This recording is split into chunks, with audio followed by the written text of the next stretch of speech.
Hi, everyone. We are here today doing our book club while we're eating. So today we are doing The Lost Girls by Sonia Hartl. I have some thoughts. Me too. So my name is John. I'm here with, Alicia. and we're going to do the bite-sized book club. Woo!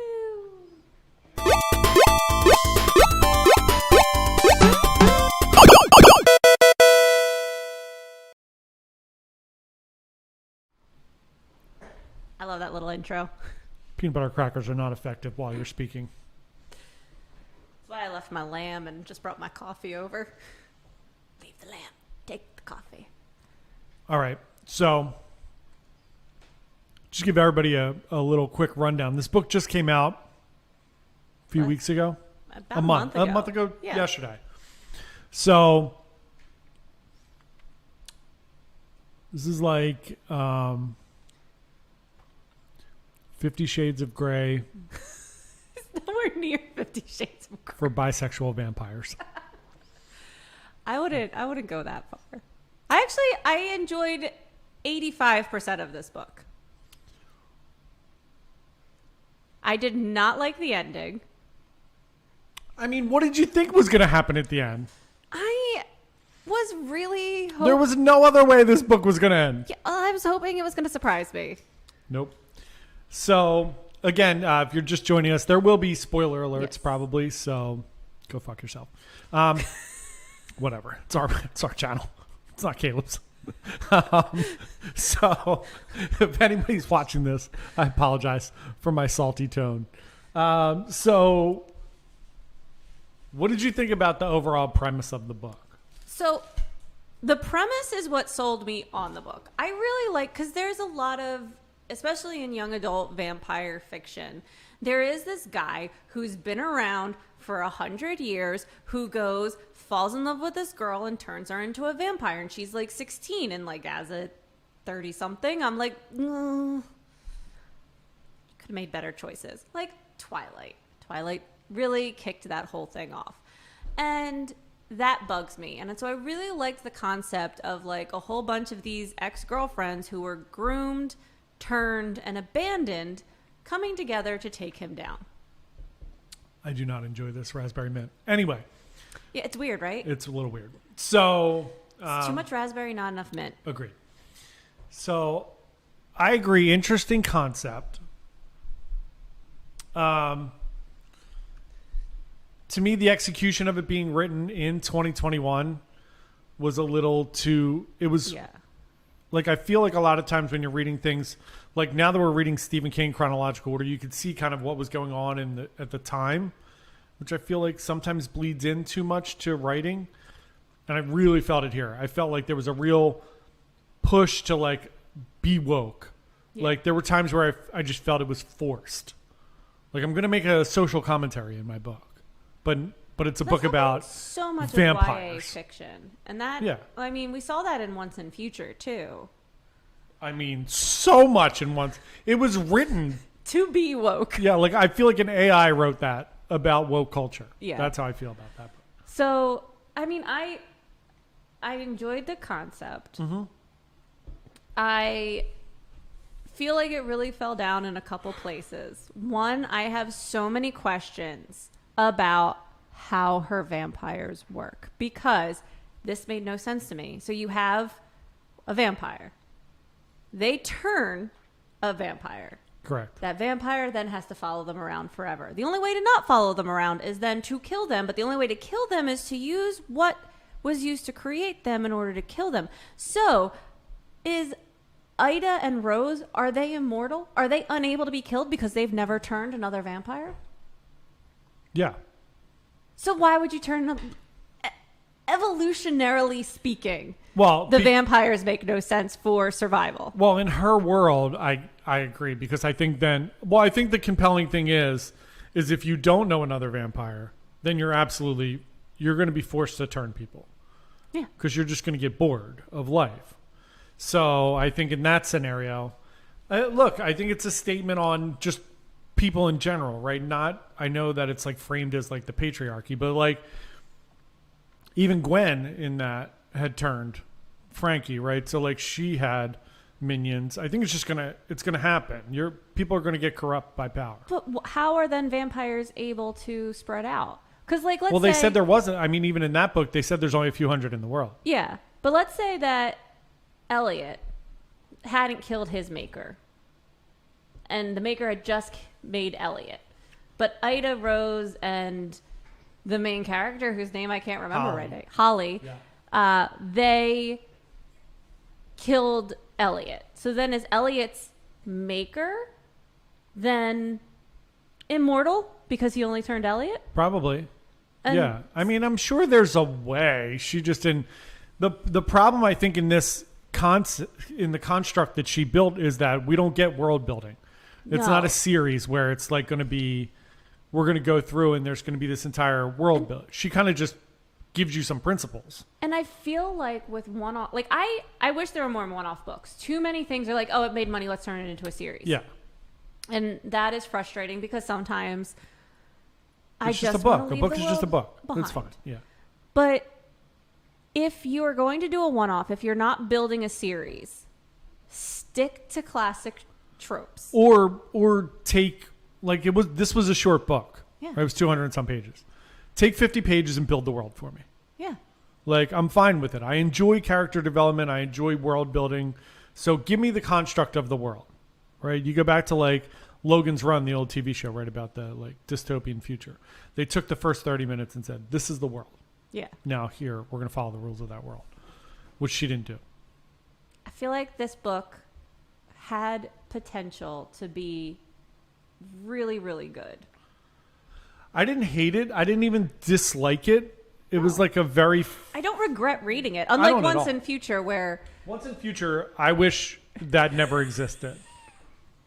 Also a really cool concept, executed poorly. The worst.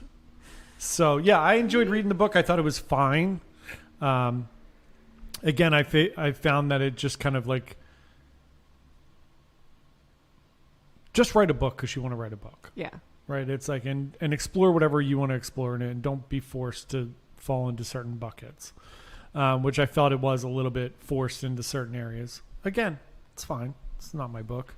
Also, I could have done without the random sex scene just thrown in the middle.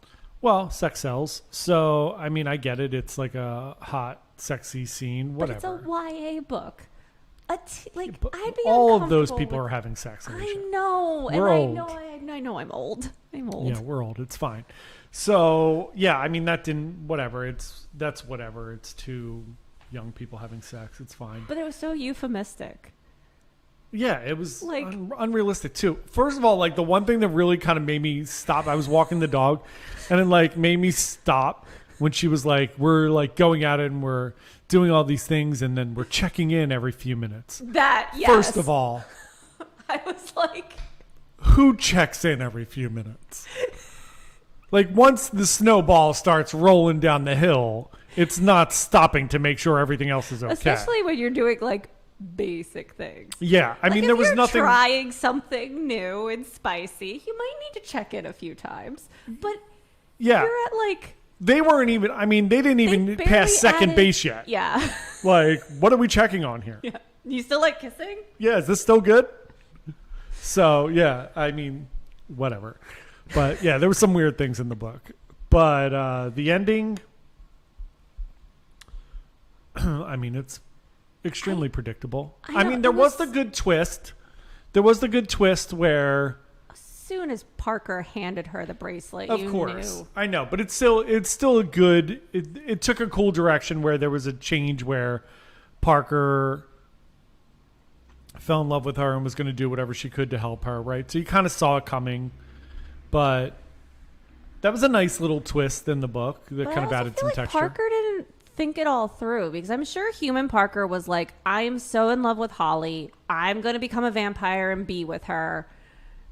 And I know I'm going to lose my memories, but like our Alicia. love is so strong that it will transcend the loss of memories. Here's And my then thing. It happened and it didn't. Like, Holly is my age in the book, right? So Yeah. she was born in 1971. yeah, She was turned in 1987. She's 50. yeah. She should not be having sex with an 18-year-old. Well, whatever. She's still 16. Because they don't advance mentally. They did kind of go through the process of like you don't forward progress at all. Here's the thing. Parker is 18 in 2021. Make a video. Do you not have fucking video? Take out your phone. Do a fucking 10-minute video. When you were saying earlier, like, they wrote it in 2021, I was like, I really felt the lack of smartphones, though. I mean, they talked about Facebook. They talked about different things. It's like, hey, here's what I'm going to do.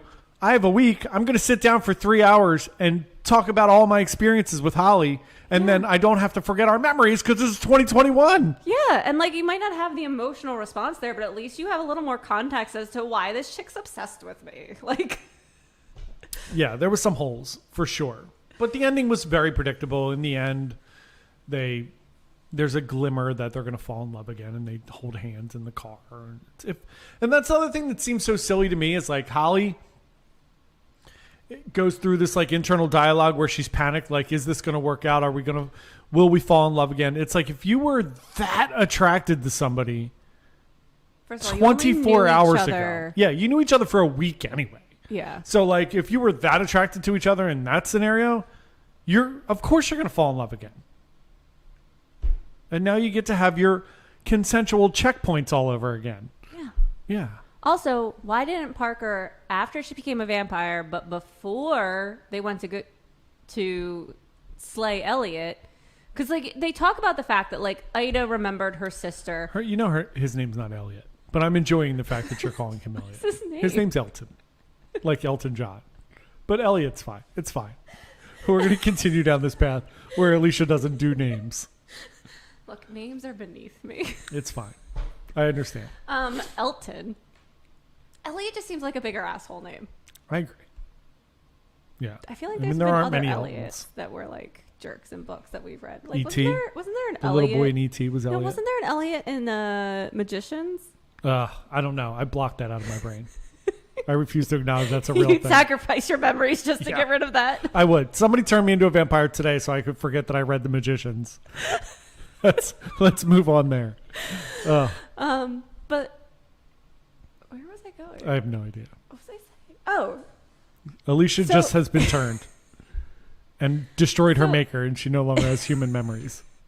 So they touch on the fact that like Ida remembers her sister a bit. Like she remembers she had a sister because of interacting with those memories and things. So like, once again, did Parker spend no time reminding herself about Holly before doing that? Like, she knew it was going to happen. You all knew you had this plan and you were going to do this. Video cameras and phones exist. Video cameras even existed when she was turned, but they were far less discreet.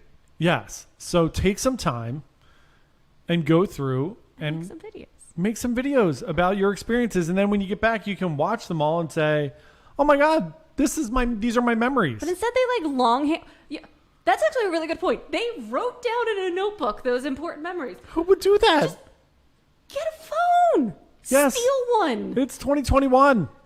Yes, steal a phone. They had no problem killing people to live in an apartment. So just grab the guy's phone. Yes, this is insanity, is what it is. How do they not have iPads? How are they not millionaires? This is the other thing. This girl's been a vampire for 34 years, and she's not smart enough to not work anywhere else than fucking Taco Bell? What are you doing? She is 16 now. It doesn't matter if you're 16. After 34 years, you would realize I could just steal money from everyone. I could kill people every day and steal money. Why are there not more fake IDs? Because an 18 or 19-year-old, like, I'm sorry, I just look young. Here's my fake ID. Yes. I think what's-her-face? Stacy. She was the brains of the group. She's like, oh, let me get this cult going. Yeah. Also, here's the other flaw in all of this. Dead bodies are just showing up everywhere in this one town. 500 people are getting killed. Like they killed like 17 people. They're killing the entire population of this small little town. What is going on? Who walks into Taco Bell and thinks a wild animal? They were doing a jaguar exchange in Taco Bell. Oh, so many holes. I think what we've really learned is that maybe we do need to write a book, John. Here's the other thing that we learned is as many flaws as Stephen King has, he's actually a pretty good writer. Yeah, and he's a pretty good world builder. He is. Well, he's a very good character builder. So yeah, we're seeing holes. Really? I don't know. Is this her first book? I think so. I enjoy Sonia. If you ever watch this, which you 1,000,000% will not, we did really enjoy reading the book. However, We should put in the description. we're reading a lot of books, so we're message a little to the author and like timestamp it. dear author. So we sorry. promise it's nice. Yeah. We didn't not enjoy the book. Yeah, we just are honest. We're just ranting. Yeah. I mean, I've read a lot of really, really bad things that I have enjoyed immensely, but can see the holes in. Yeah. I mean, I really like fan fiction, and sometimes it's dog shit. Yeah. And I go back and I'm like, man, I wish I could just take this person's storyline and rewrite it. And I didn't hit that point.